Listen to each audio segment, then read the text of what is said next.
ആന്ധ്രാപ്രദേശ് മുതൽ കന്യാകുമാരി വരെ കേരളമടക്കം ഉൾപ്പെട്ടിരുന്ന ഈ ഒരു പ്രദേശത്തെ പ്രാചീന കാലത്ത് വിളിച്ചിരുന്നത് തമിഴകം എന്നാണ്.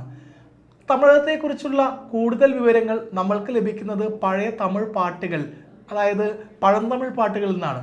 അപ്പോൾ ഇന്ന് സംസാരിക്കാൻ പോകുന്നത് സംഘം ലിറ്ററേച്ചർ അല്ലെങ്കിൽ സംഘ സാഹിത്യത്തെക്കുറിച്ചാണ്. എന്താണ് സംഘം ലിറ്ററേച്ചർ എന്ന് ചോദിച്ചു കഴിഞ്ഞാൽ the collection of ancient Tamil songs are known as സംഘം ലിറ്ററേച്ചർ.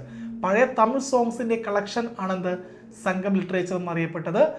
ഈ തമിഴ് ലിറ്ററേച്ചറിൽ അവൈലബിൾ ആയിട്ടുള്ള ഏറ്റവും ഓൾഡസ്റ്റ് ആണെന്ത് ഈ പറയുന്ന സംഘം ലിറ്ററേച്ചർ. മാത്രമല്ല BCE 300-നും CE 300-നും ഇടയിലാണ് ഇത് എഴുതപ്പെട്ടതെന്ന് കരുതപ്പെടുന്നു.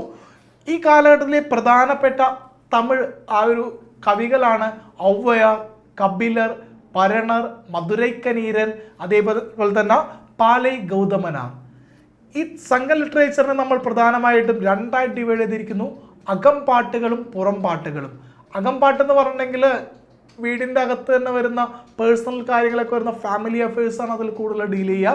പുറം പാട്ടുകൾ എന്ന് പറഞ്ഞാൽ ട്രേഡ്, കച്ചവടവും വാർ, യുദ്ധവുമായി ബന്ധപ്പെട്ട കാര്യങ്ങളായിരിക്കും. ഓക്കെ.